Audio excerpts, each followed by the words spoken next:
Halo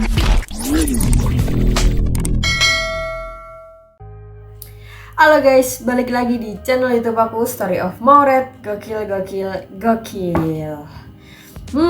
Udah lama aku nggak bikin video di kamar kayak gini ya guys. Dan kali ini aku bikin video yang pembahasannya tuh agak serius daripada biasa-biasanya. Kan karena biasanya tuh aku main terus apa ya?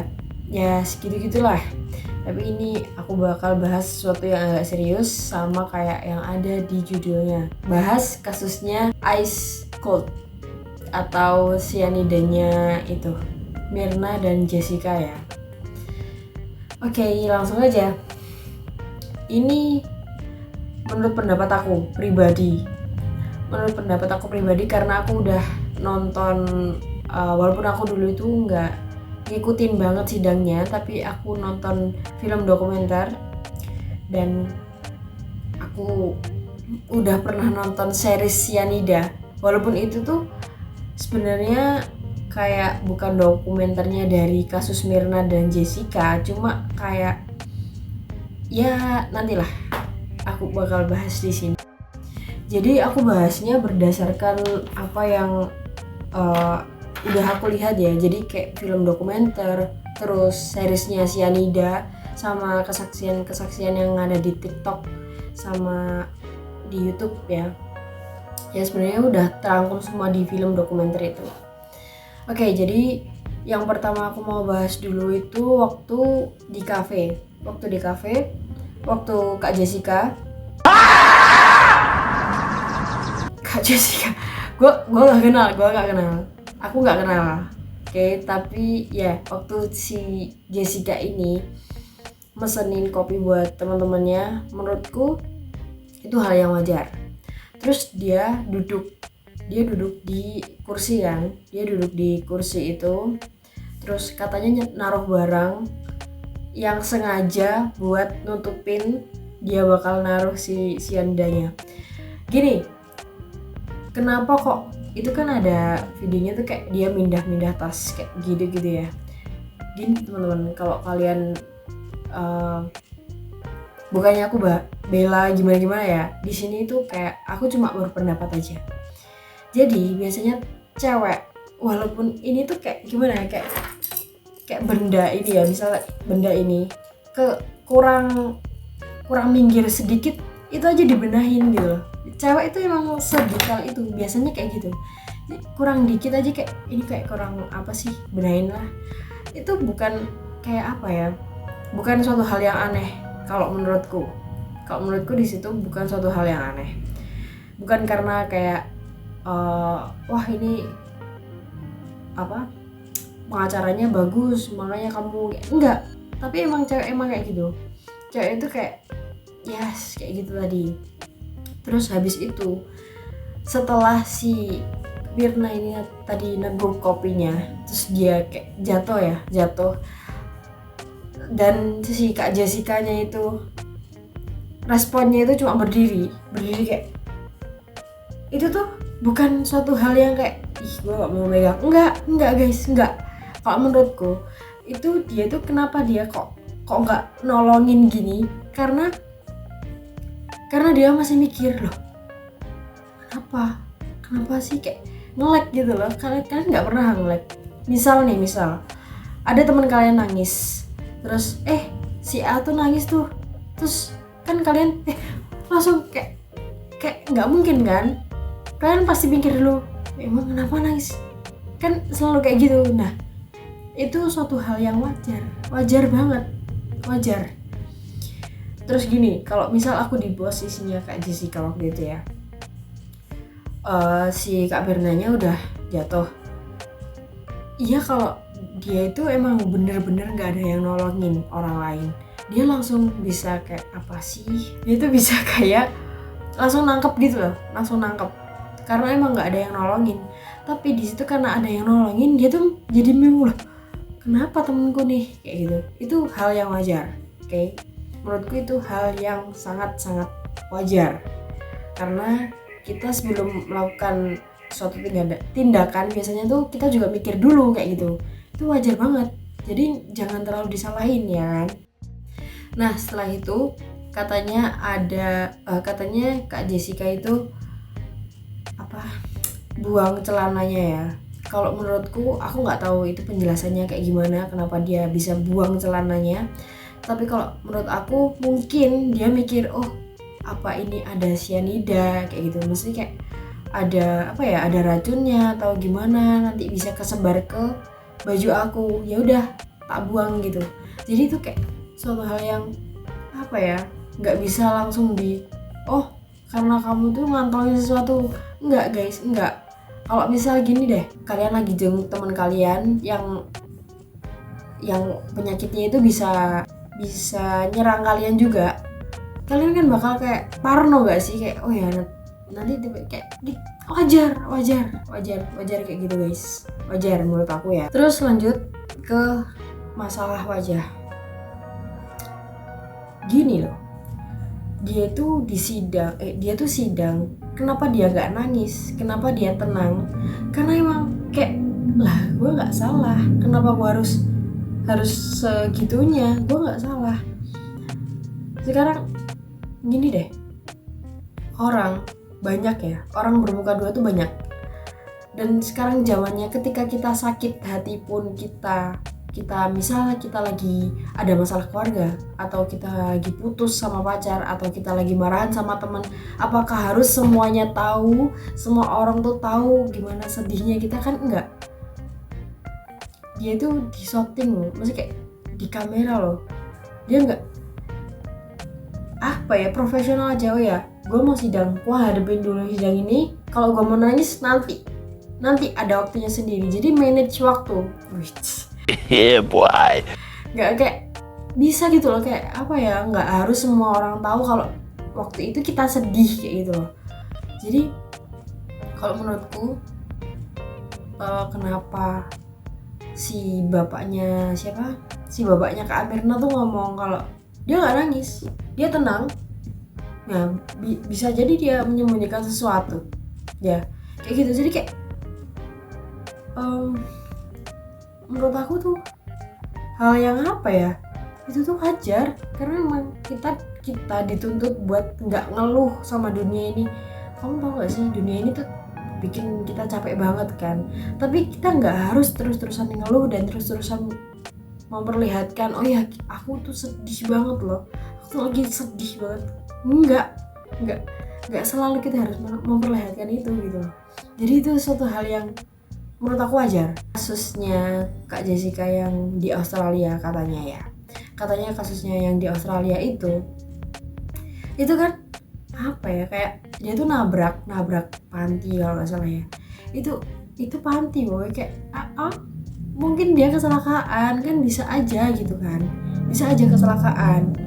Terus kalau gila, kalau stres, sekarang gini deh, kalian nggak pernah stres, kalian nggak pernah pusing mikirin kehidupan kalian tuh, nggak pernah kah? Jadi wajar, orang stres tuh wajar, kecuali kalian yang benar-benar nggak pernah ada masalah di hidupnya. Terus keanehan selanjutnya tuh ada di otopsi. Pasti kalian udah tahu itu nggak diotopsi kan? Tapi gini, katanya waktu di film dokumenter itu kalau nggak salah 70 menit setelah Kak Mira meninggal, dia di tubuh dia itu nggak ada cyanida, jadi negatif cyanida. Itu 70 menit sesudah Kak Mira meninggal. 3 hari setelah Kak Mira meninggal itu ada 0,2 cyanida yang ada di tubuhnya. Itu katanya kan kayak gitu. Sedangkan apel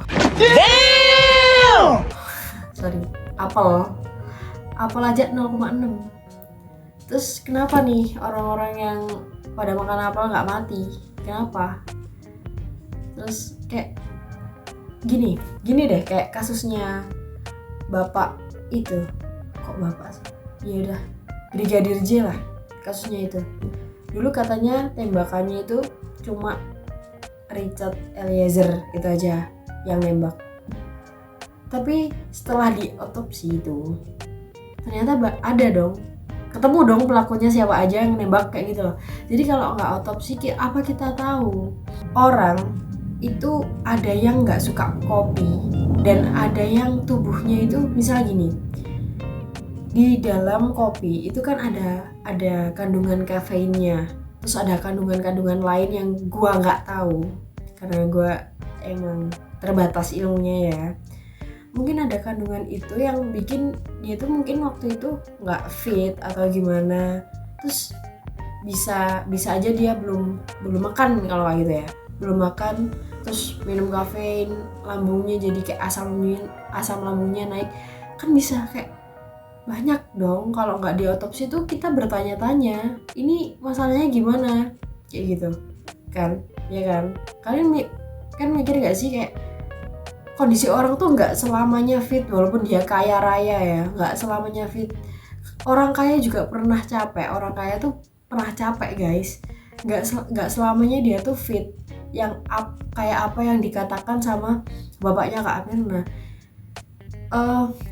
Bapaknya Kak Mirna kan bilang kalau kenapa orang dia baik-baik aja, ya bapaknya Kak Mirna taunya anaknya baik-baik aja, tapi kan nggak tahu masalah psikologis atau gimana, atau masalah mental. Capek mental itu burnout itu rasanya capek banget guys, lebih capek daripada kalian nguli, karena yang diserang tuh pikiran. Jadi kita nggak bisa kayak gimana ya, kalau nggak diotopsi. Itu seharusnya diotopsi sih. Kalau nggak diotopsi itu kita bener-bener nggak bakal tahu kenapa itu matinya, itu kenapa, penyebab kematian Kak Ben itu kenapa, kita nggak tahu. Aku pernah nonton video TikToknya ini, aku bakal kasih tahu di sini nanti ya. Gue mau ngajak kalian sama-sama mikir, menurut kalian nih, setelah tayang Ice Cold kan jadi banyak orang yang peduli lagi sama kasus Jessica Mirna. Menurut kalian, dengan pemikiran kalian yang jernih dan bersih, kita mikir lagi ya, kita kan gak kenal Mirna, gak kenal Jessica ya, kita gak kenal keduanya. Kenapa Mirna gak diotopsi? Kenapa? Banyak desas-desus yang bilang kalau misalkan Mirna itu ada asuransinya gede banget. Kalau misalkan itu benar, yang dapat asuransi temennya atau keluarganya Kak. Approval autopsi itu dari keluarga Kak, bukan dari teman atau sahabat. Balik lagi, kenapa Mirna gak diotopsi? Untuk kasus kematian gak wajar ya, dia bukan meninggal karena sakit. Bokap gue meninggal itu karena GERD, gak perlu otopsi. Kita semua tahu dia meninggal karena itu. Tapi kalau misalkan bokap gue meninggal di mana gitu, gue nggak tahu kenapa, mending diotopsi daripada gue nggak tahu. Gue nggak tahu kebenaran yang terjadi untuk bokap gue. Mungkin ada sesuatu orang yang berbuat jahat sama bokap gue, mending gue tahu kebenarannya. Itu kan kalau misalkan diotopsi nih, memang dia kan pasti tubuhnya itu sudah tidak balik lagi seperti kemarin. Tapi kan nyawanya juga nggak balik Kak, udah pasti meninggal, udah nggak bisa hidup lagi. Rohnya udah ke Tuhan kan, udah balik ke Tuhan. Ya lebih baik gue tahu apa yang terjadi lewat otopsi. Sekarang semua kasus kematian tak wajar tuh diotopsi teman-teman. Ingat kasus Brigadir J, dia meninggal tak wajar, dibilang karena saling tembak-menembak. Tadinya tersangkanya cuma 1 Kak, Icat doang Kak. Setelah diotopsi, tersangkanya berapa Kak? 4, 5, banyak kan ketahuan. Ayo kita mikir dan kita belajar. Kenapa kira-kira? Silakan diskusi teman-teman. Itu. Nah kan. Oke, dan aku bakal liatin sesuatu yang membuat aku mikir, apakah Kak Jessica bener-bener pembunuh? Apakah dia yang selama ini orang bermuka dua dan jahat? Aku bakal kayak ngasih beberapa video yang udah aku tonton ya. Ada bukti video Jessica masukin sesuatu, bukti itu disembunyikan sama bapaknya Mirna karena nggak mau Jess dihukum mati. Yang ini bukan videonya, baru banget nih FYP di tempat gua. Ini dia masukin sesuatu nih, cyanida. Ini kita di Polda waktu itu rame-rame sama Pak Tito, ada Pak Krisna. Nah jadi kita potong dulu, ini lagi nunggu loading dulu. Oh Pak Tito ikut turun tangan. Pak Tito melihat ini justru dia panas tuh. Wah, lu bakalan sidang ini scientific rame nih. Dia bilang begitu. Tuh lihat tuh. Nah ini kenapa kita nggak keluarkan dulu waktu sidang? Kita nggak mau dia dihukum mati. Biarin dia keseksa. Kalau bisa seumur hidup, maksud saya begitu. Perhatikan tangan kiri dia. Ini belum pernah dikeluarkan.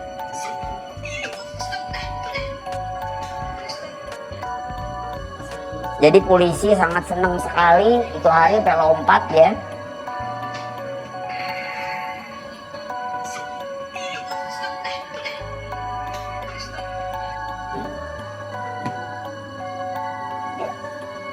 masukin juga.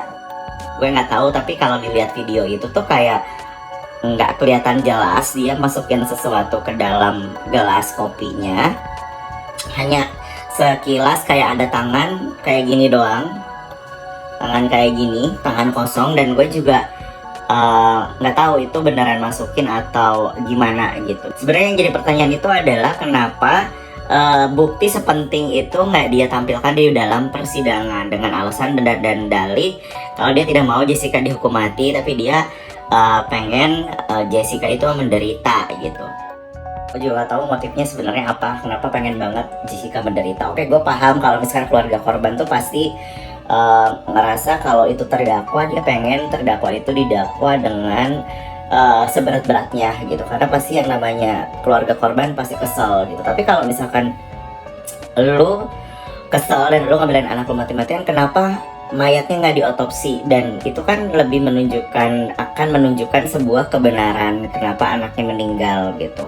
Dan ini mati-matian menolak diotopsi gitu, dia nggak mau diotopsi anaknya dengan berbagai alasan. Cuman ya guys, gini poinnya adalah semakin kasus ini ke blow up lagi tuh, gue makin ngelihat karakteristik orang-orang yang terlibat di dalamnya, baik itu keluarga korban, baik itu terdakwanya yang si Jessica lah gitu, baik itu JPO, penasehat hukum, dan semua orang yang terlibat di dalam kasus ini gitu. Gue jadi kayak makin kelihatan gitu karakternya seperti apa. Ini kocak banget, gue ngomongin kasus Jessica Mirna, terus ada yang nge-tag gue begini. Denger, nih nge-tag video KFV, gue kenal KFV ya. KFV tuh dia pro Jessica pembunuhnya. Gue gak masalah, terserah dia. Yang jadi masalah ini kan opini gue. Gue as a law student, gue belajar hukum, gue merasa dan gue paham betul she's not guilty. 184 KUHP minimal 2 alat bukti. Semua argumen yang dijatuhkan ke Jessica, itu semua bukan bukti. Itu adalah asumsi. Ini semua yang gue omongin di video ini kacamata gue ya. Terus ada yang bilang gue pro pembunuh. Sorry banget nih kak, gue aja nggak kenal Jessica siapa. Waktu dia lagi berkasus, gue masih sekolah, masih SMA atau SMP kelas 3 gitu. Lo beda pendapat gak apa-apa, tapi lo belajar. Lo lihat tuh pendapat yang berbeda di sosial media, lo cari faktanya. Lo pelajari kasusnya supaya lo mikir. Jadi sosial media walaupun gak ngasih duit sama lo, setidaknya ngasih insight kak. Orang-orang yang follow gue pasti tahu kalau misalnya gue bahas kasus hukum, gue pasti ngeliat dari dua belah pihak. Gak pernah gue cuma lihat dari satu orang aja, gitu kak.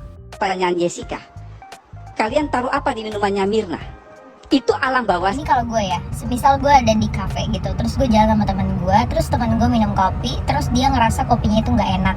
Terus habis itu teman gue yang satu lagi nyoba, dan ternyata dia juga ngerasa aneh. Terus tiba-tiba teman gue yang pertama kali coba itu pingsan. Mau alam bawah sadar kek, alam bawah kaki kek, gue pasti pertama kali pertanyaan gue pasti nanya sama orang yang bikin kopi, lo taruh apa di sana? Itu kalau gue sih. Jadi menurut gue pertanyaan Jessica kayak gitu tuh paling masuk akal. Kecuali dia langsung tahu kayak, ini cyanida ya? Nah itu baru pertanyaan. Nah ini kan dia nanya. Jadi kalau argumen dari maaf banget Prof Ed, gue sangat ngefans sama lo dosen gue paling mantep di hukum pidana. Kalau lu ngajar di kelas gue pasti datang dan gue pasti duduk paling depan. Tapi menurut gue ini agak kurang masuk aja Bapak. Karena kalau argumentasinya adalah itu alam bawah sadar. Kenapa dia bisa mikir kamu taruh apa di sana lah? Gue aja kalau misalkan gue yang jadi Jessica pada saat itu, gue memposisikan diri gue sebagai Jessica pada saat itu ya, gue pasti nanya pertanyaan yang sama. Dan kenapa seakan-akan kayak, oh udah pasti saklek dia penjahatnya gitu. Jadi there's no other possibility kalau orang bisa aja memberikan racun atau yang lainnya gitu. Kalau menurut kalian gimana? Iya gak sih? Atau gue aja yang mikir kayak gini? Jadi janganlah dengerin Netflix. Netflix itu penipu, jahat ya. Mending kalau kita dibayar. Udah nggak dibayar, gratis, ngejelek-jelekin polisi, jahat kan itu. Negara kita lagi mau ada pemilu, mau apa? Pak Jokowi pusing lah. Tidak ada yang bisa mengatakan bahwa Jessica memasukkan racun ke dalam minuman Mirna. Tidak ada buktinya, apalagi CCTV-nya kan. Oke begini, ya. Umpama nih ya, kita abaikan dulu deh ahli IT. Oke. Ya. Orang ngomong begitu kan? Ya. Sekarang apakah anomali atau tidak? Ya, kalau misalnya semua kelihatan, cuman satu yang kelihatan saat dia meracun, waktu masukin gitu loh, badannya miring dikit gitu, tapi tangannya habis ngambil di pelintir, masukin, cep, ya. Saya ada botolnya tuh, yang pakai. botol yang dipakai untuk Ngeracun, kelihatan mirip. yang menampung racun. Bapak ada botolnya? Ya, enggak, saya menduga botol itu Oh, seperti karena dari itu. Australia. Iya, kecil. Jadi sampel daripada parfum. Oke. Kecil segini, bening. Dari Bapak, dari mana Pak Edi tahu bahwa seperti inilah botol yang dipakai? Biasa insting saya jarang. Segala Hotman Paris ikut-ikutan segala, percuma. Mau lawyer 10 kayak dia juga nggak bakalan bisa menang. Bapak Joko Widodo, dia paling benci teroris pembunuhan. Mau minta gerasi ngaku dulu, dia bunuh Mirna misalnya. Lihat aja, silakan aja coba. Cuman setan nama Jessica. Bagaimana ada orang lain? Bukan soal itu. Apa? Yang masalah kan sekarang ini tidak ada pembuktian Bahwa itu cyanida. material dia memasukkan sesuatu ke gelas itu. Ya memang nggak kelihatan secara jelas. Nah makanya tolong ditayangkan nih obunya nih. Dia juga masukin sesuatu nih. Bisa nggak? Bisa nggak? Pak? Nih. Nih Tik. Ini dia masukin sesuatu nih. Cyanida nih. Ini kita di Polda waktu itu rame-rame sama Pak Tito, ada Pak Krisna. Nah jadi kita potong dulu ini lagi nunggu. Loading dulu. Kok Pak Tito ikut turun tangan? Pak Tito ngeliat ini justru dia panas tuh. Wah lu bakalan sidangnya nih scientific rame nih. Dia bilang begitu. Tuh lihat tuh. Nah ini kenapa kita nggak keluarkan dulu waktu sidang? Kita nggak mau dia dihukum mati. Biarin dia keseksa. Kalau bisa seumur hidup, maksud saya begitu. Saya maunya begitu. Jangan dihukum mati. Keenakan dia. Mati mah ditembak mati, selesai. Nah nih.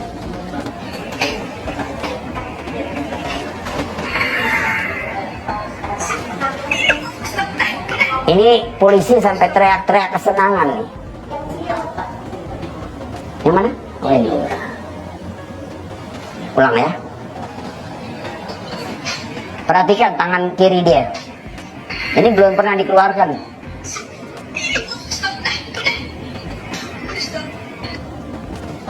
Jadi polisi sangat senang sekali itu hari sampai lompat ya.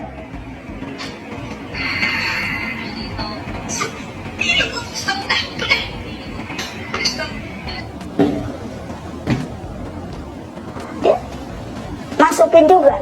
Dia kurang kali. Dia pakai sedotan. Yang teorinya Dr. Theodore, coba dibuka deh linknya. Itu Theodore itu omongannya saya langsung, waduh kok dia yang ngomong benar ya.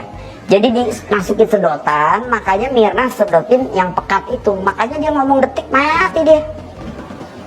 Nah itu, jadi ini nggak usah Pak Oto segala Hotman Paris ikut-ikutan segala, percuma. Mau lawyer 10 kayak dia juga nggak bakalan bisa menang, saya kasih tahu. Karena ini memang benar-benar dia ngeracun. Udah intinya itu. Kalau mau minta gerasi ke presiden kita ini sekarang yang terhormat Bapak Joko Widodo, dia paling benci teroris pembunuhan. Mau minta gerasi ngaku dulu, dia bunuh Mirna misalnya. Lihat aja, silakan aja coba. Nggak, gerasi memang harus ngaku. Ya ngaku bohong-bohongan sama enggak kan ditanya Pak Karni.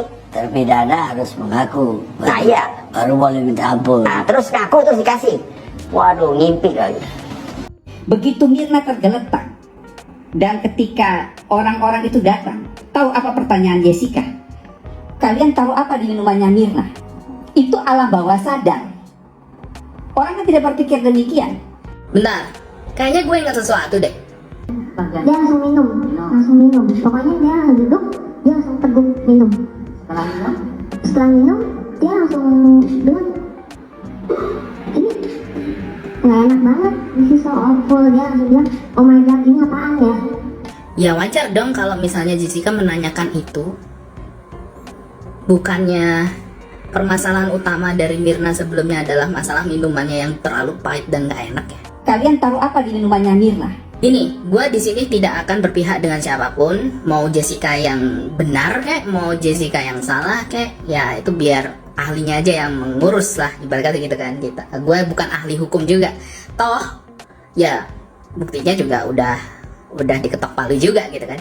Tapi yang menarik dari kasus ini adalah mereka juga ikut membahas soal psychological seseorang gitu ya. Misalkan ada orang, si Jessica tuh ketika menjelaskan sesuatu, dia melihatnya ke atas, seakan-akan dia sedang mengarang cerita.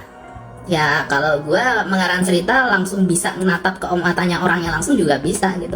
Bahkan malah justru psikopat yang real, menurut gue nih, psikopat yang real itu malah justru dia bisa menutupi itu semua. Kalau memang handal, dia bisa menutupi itu semua dengan melihat mata ke mata, nggak perlu ngeliat ke atas. Kecuali kalau memang dia bukan ahlinya. Tapi kembali lagi itu pendapat bodoh ya, ibarat kata ya. Anggap aja pendapat bodoh. Tapi yang di sini yang pengen gue bahas bukan ini, tapi lebih ke fungsi kognitifnya. Dan pendekatan di sini yang gue pakai adalah Myers-Briggs, MBTI. Biarpun MBTI itu juga bisa dibilang, ini nggak bisa masuk dalam dunia psikologi dan sebagainya. But dari MBTI itu gue bisa tertolong banyak, termasuk untuk menolong diri gue sendiri.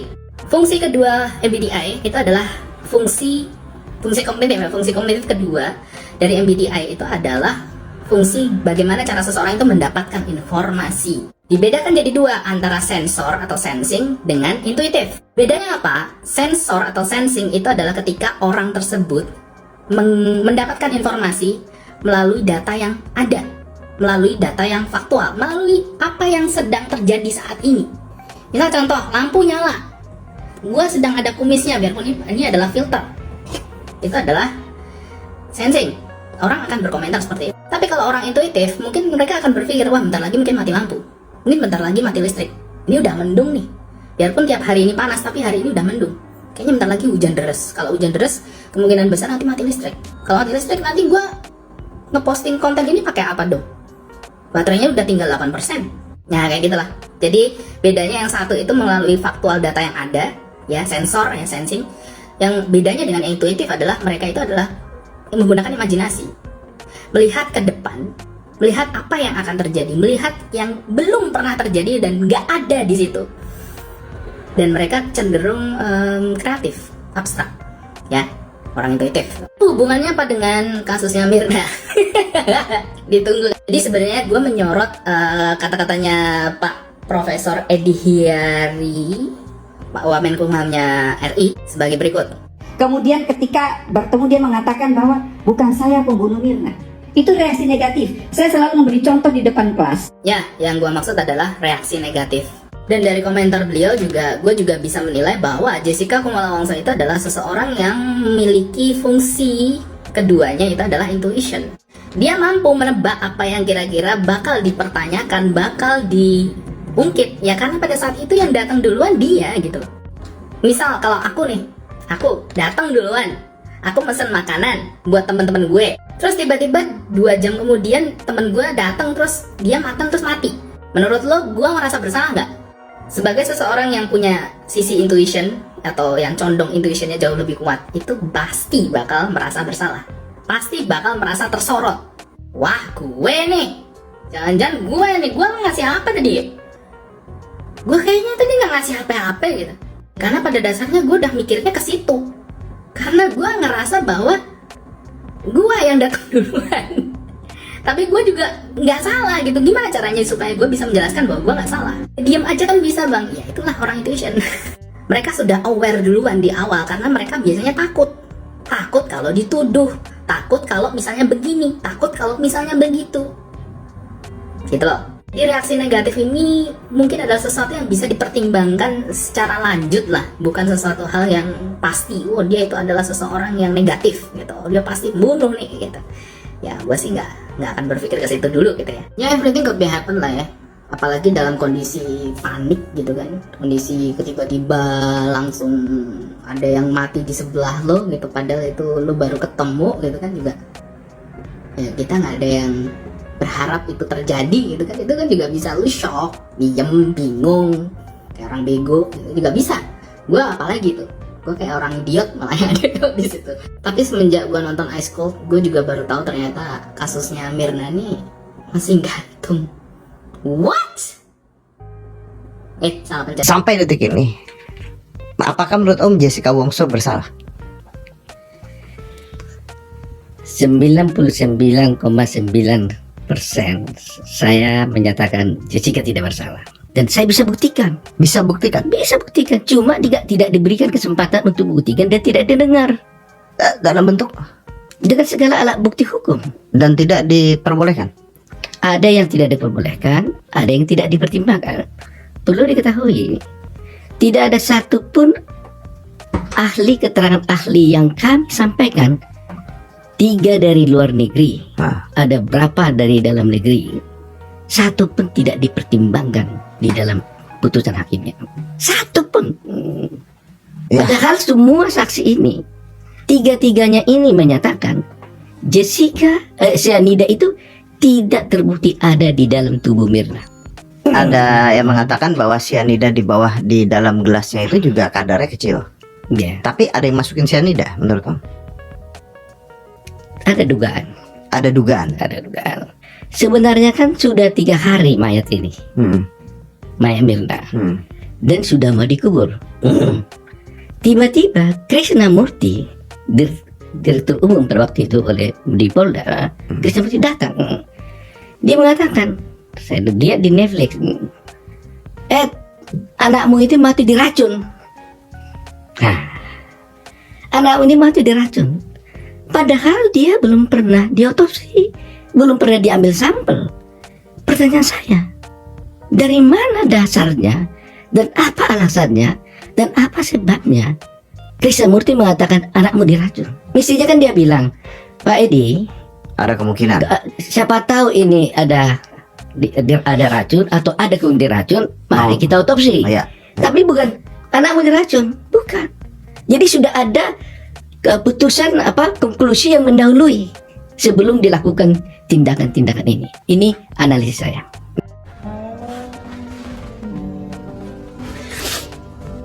Gue habis baca surat. Sedih banget pokoknya, lo baca sendiri nih ya, gue tahu. Ini suratnya Jessica dari tahanan. Lo palsu screenshot. Sumpah sedih banget ya, apalagi kalau kalian misalnya punya keluarga yang mengalami kasus gitu. Mungkin kasusnya beda tapi intinya sama-sama di penjara lah. Pasti nulis-nulis kayak diary book kayak gitu-gitu guys. Dan kalau dibaca itu bikin hati kita tersentuh banget. Ini kita yakin 99% bahwa Jessica itu bukan pelakunya. Bukan hanya dari nonton High School aja ya, tapi kecurigaan kita dari barang bukti yang tidak jelas itu kan, dari si penegak hukum yang menangani kasus ini juga terseret kasus hukum yang berkaitan dengan darah juga gitu. Jadi ya wajar gitu kalau publik sekarang marah dan curiga ini kasus tuh nggak adil. 20 tahun loh kak, bayangin. Sekarang gue kasih tahu kalian nih. Nih kalian tahu kasus ini? Yang baru-baru ini terjadi. Anaknya DPR menganiaya pacarnya sendiri sampai metong, dilindes pakai mobil dengan ancaman penjara yang cuma 12 tahun. Jelas-jelas udah metong dan dia pelakunya 12 tahun lo tahu. Sedangkan kasus yang barang buktinya pun tidak jelas dan tidak diotopsi. Saya ada botolnya. Botol untuk ngeracun. Ya insting aja gitu. Insting gak? Pakai insting, tidak objektif. Ya Allah, sumpah gak adil banget ya Allah. Konoha ya Allah. Duh, negara. Capek ya gue mau makan malam deh. Nggak lo? Apakah masuk di akal seorang mahasiswi pintar dari Sydney, ya,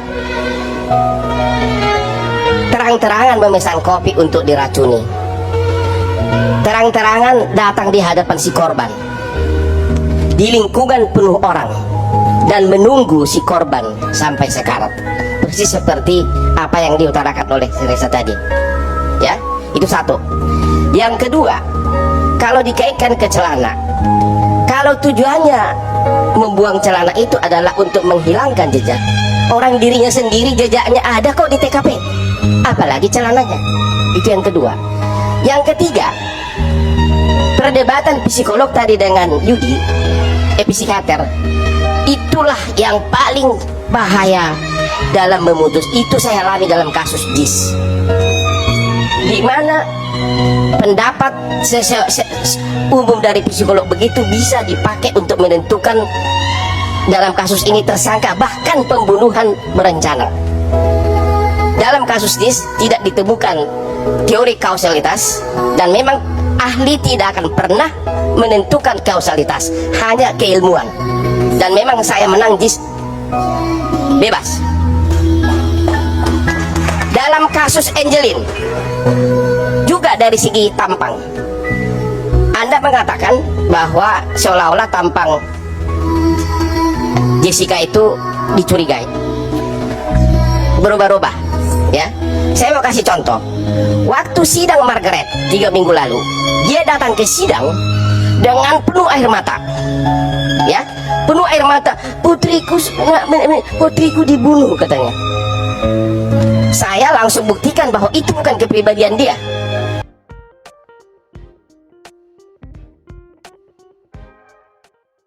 Oke, udah kalian lihat kan?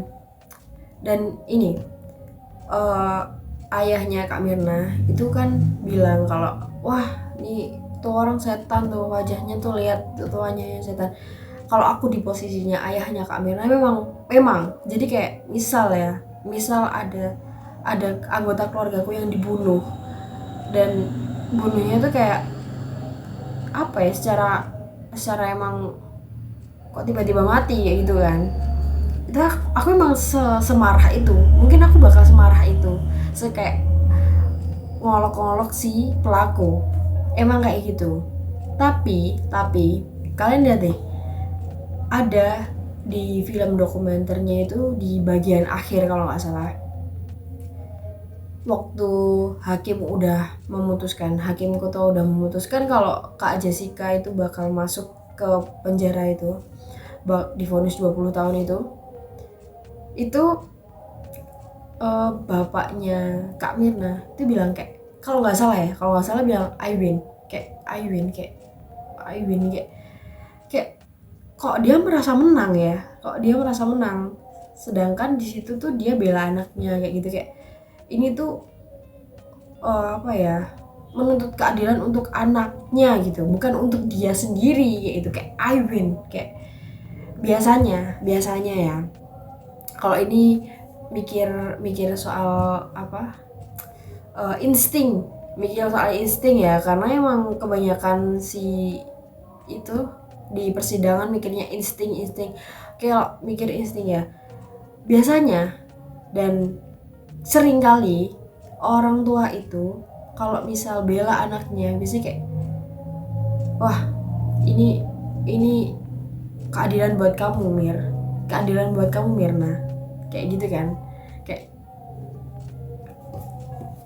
bukan I win, kayak ini bukan soal menang kalah Pak, tapi ini soal adil gak adil kayak gitu loh. Kayak kenapa dia tuh sangat sumringah sekali kayak gitu ya, agak aneh kalau menurutku.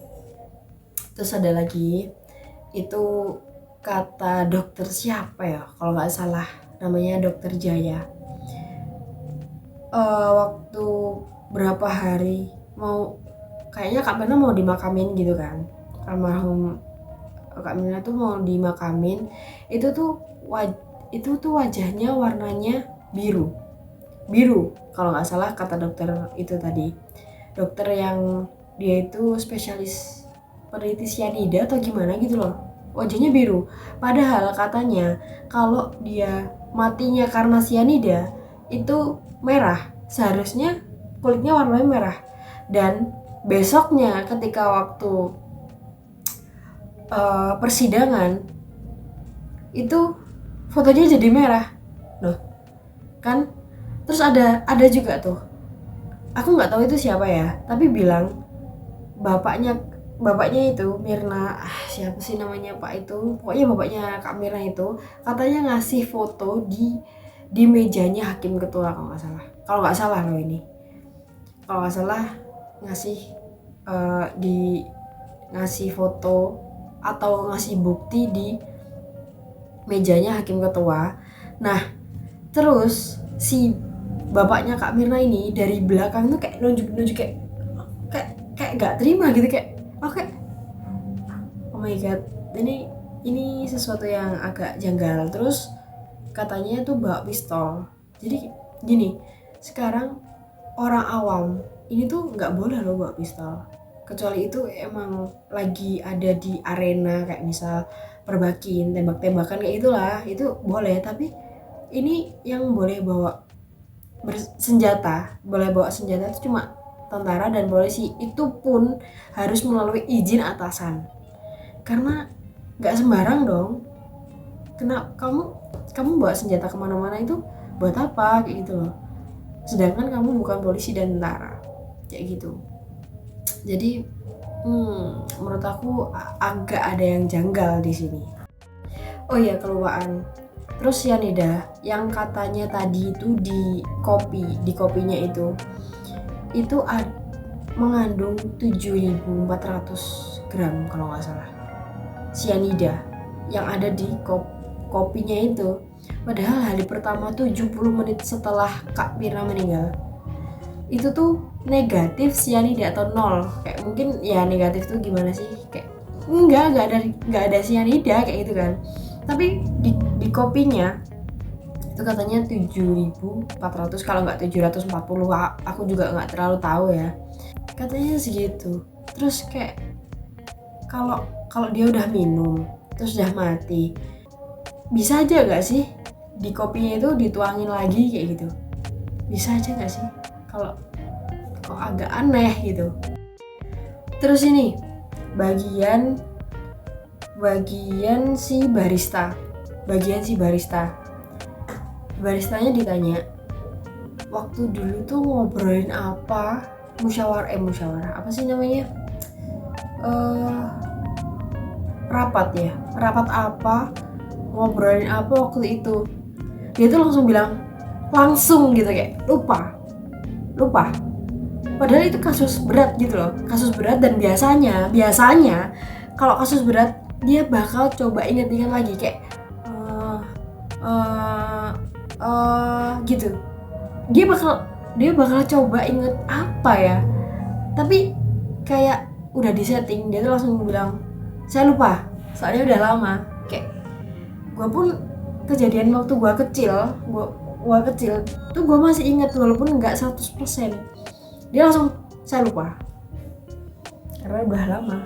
Kayak agak janggal. Tapi terus gini, gue nggak tahu di cafe itu tuh dicek sebelumnya atau gimana, terus atau manajer di kafenya itu tadi dicek handphonenya sebelumnya itu ada musyawarah apa sama orang luar, atau baristanya ada kong kali kong apa sama orang luar. Aku nggak tahu ya itu dicek apa enggak. Tapi gini, kenapa kok nggak apa ya, kafenya itu kayak menurutku si manajer ini tadi perempuan kalau nggak salah itu waktu di film dokumenternya ya, perempuan itu tadi bilang kalau ya memang aneh sih dia kenapa kok mindahin tas itu, kayak apa, tas kertas apa sih, tas belanjaannya gitu.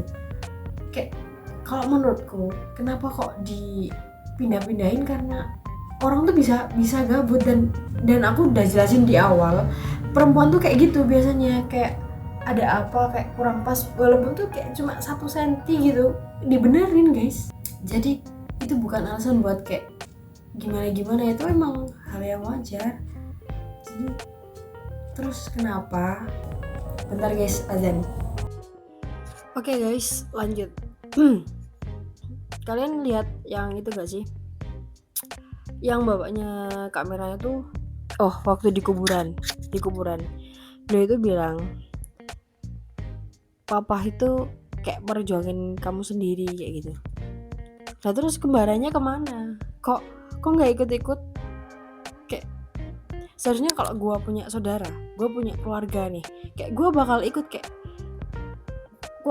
kayak salah satu anggota keluarga gue mati, kayak gue harus tahu itu kenapa dan gue harus ikut campur dalam urusan itu. Tapi bapaknya bilang papa berjuang sendiri tanpa pengacara dan gini. Suaminya kemana, suaminya Kak Mirna kemana, kembarannya kemana, dan ya anggota keluarganya yang lain. Tapi nggak tahu juga kalau misal ada, cuma nggak disebutin aja di situ. Terus waktu di kuburan itu bapaknya bilang kalau ya udah Mir, maafin papa, memang papa yang salah, memang papa banyak kayak gonta-ganti cewek dan lain-lain. Terus kayak what ya dari situ kayak kelihatan sih cara bicaranya tuh kayak bukan bukan sebuah penyesalan, tapi sebuah kayak ya maaf ya karena gimana, kayak ya aku memang pengennya kayak gini, mau gimana lagi, kayak gitu. Kayak kalau menurutku kayak agak janggal gitu. Terus sebagai orang tua seharusnya pengen tahu dong kenapa anaknya meninggal, kayak alasan anaknya meninggal tuh kenapa gitu. Tapi lebih fokus kepada gue harus menangin sidang ini, gue harus cari bukti, gue harus gue harus menangin. Kayak kenapa ke situ banget. Waktu awal emang si bapaknya Kak Mirna ini pengen kayak boleh, oke, anak gue boleh lo otopsi, tapi kenapa dokter nggak ngotopsi? Waktu itu katanya surat dari kepolisian itu udah turun, kayak sprintnya udah turun buat kasih ke rumah sakit, tolong ini di otopsi gitu. Itu nggak diotopsi sama sekali. Jadi kayak kenapa gitu, cuma diambil sampel lambungnya. Ya apa ya, menurut aku ada yang janggal sih, ada yang janggal. Ini bukan sesuatu yang fair, bukan sesuatu yang berjalan sesuai air, enggak. Ini ada yang buat-buat sih, ada buat-buat. Kenapa jadi aku nggak, sebenarnya gini guys, aku nggak kenal sama Pak Otto Hasibuan nggak salah ya, pengacaranya Kak Jessica itu. Aku nggak kenal, maksudnya kayak yang aku kenal pengacara yang bagus itu cuma Hotman Paris gitu. Jadi aku nggak tahu pengacara lain yang sama-sama bagusnya, itu nggak tahu. Aku cuma taunya Hotman Paris. Nah tapi bukan gara-gara Pak Otto itu jadi kayak gimana, tapi aku lihat sendiri dari perfilman dari film Ice Cold-nya itu. Aku lihat sendiri dari Ice Cold-nya itu kayak ini aneh gitu loh. Bahkan gini, Netflix mungkin kan mewawancarai siapa bapaknya Kak Mirna, tapi dengan gaya bicaranya aja udah kayak angkuh gitu guys, kayak ya gue pastiin menang, terus kayak I win, kayak terus apa lagi ya bilangnya, kayak setan itu. Jessica tuh setan, lebih dia tuh lebih ke gue harus menang. Terus di salah satu stasiun televisi itu dia tuh ngasih tunjuk salah satu video Kak Jessica naruh cyanida ke kopi yang mau diminum sama Kak Mirna. Terus kayak gini, itu adalah bukti yang sangat-sangat bukti yang sangat-sangat perlu, bukti yang sangat-sangat penting. Tapi kenapa waktu persidangan kok nggak diperlihatkan? Dan alasannya ya saya nggak mau dia dihukum mati, tapi saya mau dia itu dihukum penjara karena dia biar kesiksa gitu. Kayak kejam banget gitu. Kalau memang Kak Jessica mati, kayak sorry kalau misalnya Kak Jessica ini membunuh dan dihukum mati, itu kan kayak ya udah fair kan, Kak Mirna mati, Kak Jessica mati, fair, udah selesai kalau memang Kak Jessica pembunuhnya kan. Tapi kenapa kok bapaknya Kak Mirna malah pengen nyiksa si Kak Jessica? Kayak kenapa fokusnya dia itu lebih ke bukan keadilannya dari anaknya ya, kayak kalau adilnya itu kan kayak Kak Mirna mati, Kak Jessica udah mati, kan gitu adil kalau misal Kak Jessica pelakunya. Tapi kenapa lebih fokus ke biar dia kesiksa? Kayak kenapa gitu? Kayak lebih, kalau menurut aku itu ada dendam sendiri gitu. Kalau menurut aku ya, gue nggak tahu sih, tapi sok tahu aja. Terus pernah juga nih katanya di salah satu stasiun televisi juga itu dia tuh diwawancarai, terus dia bilang kalau segini nih botolnya, segini saya punya. Nah dia keceplosan, saya punya itu keceplosan guys. Jadi terus gimana, bapak punya atau gimana gitu kan buat acaranya. Terus bapaknya Kak Mirna itu bilang kalau ya saya pernah tahu ya segini gitu botolnya. Kayak lu punya, kayak lu siapa sih, mafia atau apa? Aneh aja. Dia lebih fokus ke gua harus menang daripada anak gua mati tuh kenapa kayak gitu. Terus kenapa kalau misal ya lu nggak diotopsi, orang itu tuh jasad anaknya, jadi kalau misal bapak yang terhormat bilang sama polisi dan bilang sama rumah sakit, tolong otopsi anak saya biar saya tahu kenapa itu dia mati, bisa pak. Tapi kenapa bapak nggak melakukan itu? Tapi malah bapak kayak bener-bener mau menghukum Kak Jessica. Ada dendam apa itu? Oke guys, sorry aku ganti HP karena penyimpanan HP aku penuh. Oke, aku bakal lanjutin cerita aku ya. Jadi kayak aku bakal bahas Cyanida series yang diperanin sama Kak Agnini, idola aku itu guys, karena dia keren banget. Terus sama Kak Jihad Almira, kalau nggak salah Amel di situ panggilannya, kalau nggak salah loh ya. Terus Kak Agnini itu dipanggilnya Jenny kalau nggak salah. Nah di situ aku singkat aja ya, banyak kesamaan daripada kasusnya Kak Jessica sama Kak Mirna. Aku nggak tahu itu dibuat emang buat film dokumenter atau dibuat karena memang cuma buat film-film biasa aja yang kisahnya itu terinspirasi dari kasusnya Kak Mirna sama Kak Jessica atau gimana, aku nggak paham karena emang udah lupa juga. Itu filmnya 2021 series, jadi banyak kesamaannya gini. Itu benar-benar emang tentang cyanida, tapi di kopinya itu benar-benar ada cyanidanya.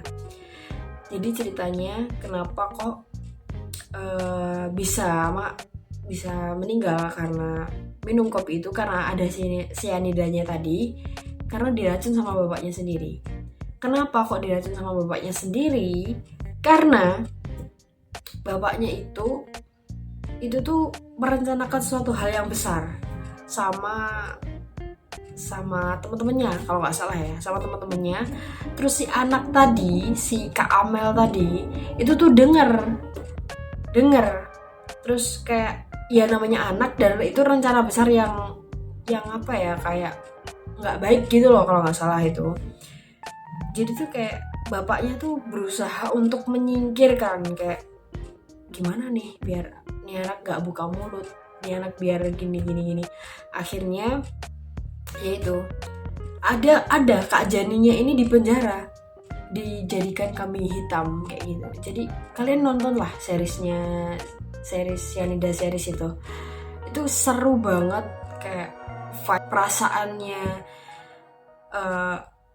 pokoknya bagus banget.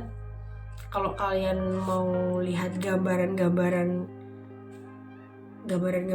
gimana rasanya kayak di pengadilan atau apa, di ruang sidang dan gimana kalian itu tuh, dan kalian simpulin sendiri, kayak kalian simpulin sendiri ini tuh apakah mungkin kayak gini ya. Itu cuma film loh ya, ini cuma film, tapi bisa aja film itu tuh sebenarnya ini kan udah kasusnya tuh udah 2016, terus filmnya tuh 2021. Bisa aja dia yang bikin film ini udah tahu sebenarnya kayak kasih kode lah sebenarnya kayak gini loh, kayak mungkin tapi aku nggak tahu dong karena emang ini cuma opini aku aja, jadi nggak tahu dong kejelasannya kayak gimana, nggak tahu. Tapi ya cobalah kalian lihat sendiri Ice Cold sama Cyanida series. Buat kalian yang suka dan buat kalian yang tertarik ya sama kasus ini, kalian harus lihat itu, karena banyak sekali hal yang bisa membuka pikiran kita. Ya walaupun kita tuh nggak bakal bisa ngapa-ngapain ya, biasanya kita nggak bakal bisa ngapa-ngapain karena ya bukan siapa, tapi kayak pengetahuan aja, siapa tahu nantinya bakal ada kasus lagi, jadi kita tuh udah pernah, oh ini tuh kayaknya gini kayak gitulah, jadi kayak buat pengalaman aja kayak gitu. Dan terakhir aku mau bilang sama kalian, aku belum melihat podcastnya Dr. Richard Lee secara utuh dan podcastnya Om Deddy Corbuzier secara utuh. Aku belum lihat, tapi udah cuplikannya. Terus ada salah satu cuplikan itu yang buat aku tuh kayak gimana gitu. Jadi gini, Kak Jessica itu kan kalau nggak salah dijenguk sama pengacaranya, Bapak Otto itu ya, kalau nggak salah itu dijenguk sama pengacaranya Bapak Otto. Waktu itu Kak Jessica tuh bilang kalau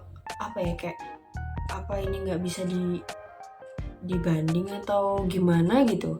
Terus Otto bilang ya bisa, tapi kamu harus mengakui itu gitu. Terus Kak Jessica-nya bilang katanya Kak Jessica-nya bilang gini, oh kalau syaratnya kayak gitu mending saya di penjara entah berapa tahun lagi, saya rela di penjara daripada saya harus mengakui sesuatu yang nggak saya lakukan.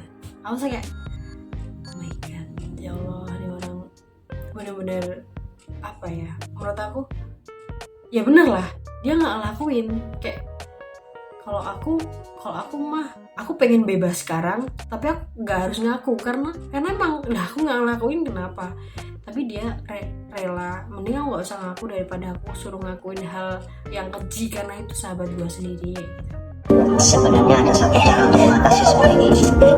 Kamu harus mengakui kalau kamu lagi kamu bisa mengingat kamu ya.